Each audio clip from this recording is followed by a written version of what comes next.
নমস্কার বন্ধুরা, আমার রান্নাঘরে আপনাদের সকলকে জানাই স্বাগতম। আজকে আমি রান্না করব তেলকুই। তো চলুন রান্নাটি আমি কিভাবে করছি আপনারা দেখতে থাকুন। প্রথমে কড়াই গরম করে নেব, তার জন্য গ্যাসটা চালিয়ে নিচ্ছি। গ্যাস জ্বালিয়ে কড়াই বসিয়ে দিয়েছি। দেখুন কড়াই গরম হয়ে গেছে। এবার দিয়ে দিচ্ছি বেশ কিছুটা পরিমাণে সরষের তেল। তেল গরম হয়ে গেছে, এবার দিয়ে দিলাম শুকনো লঙ্কা এবং কালো জিরে ফোড়ন। ফোড়নটা একটু ভেজে নেব।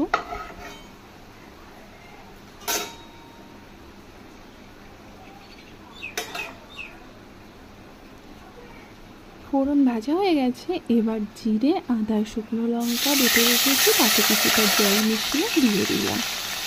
দিচ্ছি কিছুটা নুন, টমেটো বাটা এবং হলুদ গুঁড়ো। মশলাটা এবার খুব ভালো করে কষিয়ে নেব।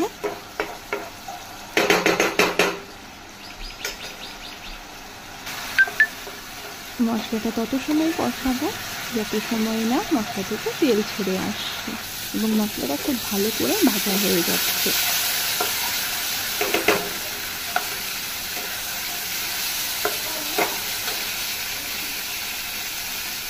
দেখুন মশলাটা খুব ভালো মতো করে ভাজা হয়ে গেছে। এবার মশলার বাটি দিয়ে কিছুটা জল দিয়ে দিলাম।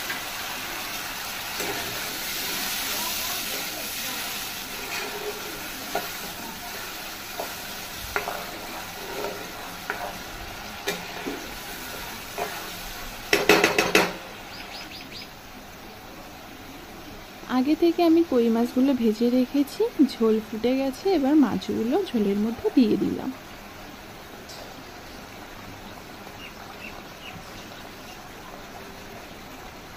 মাছগুলো দিয়ে আবারও একটু ভালো করে ফুটিয়ে নেব।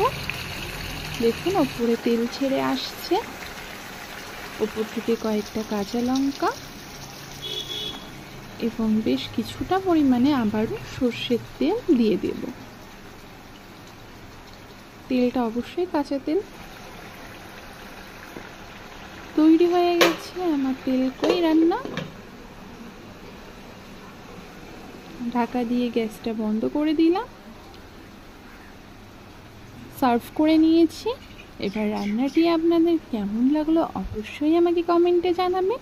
ভালো লাগলে একটি লাইক করবেন এবং চ্যানেলটি সাবস্ক্রাইব করে আমার পাশে থাকবেন।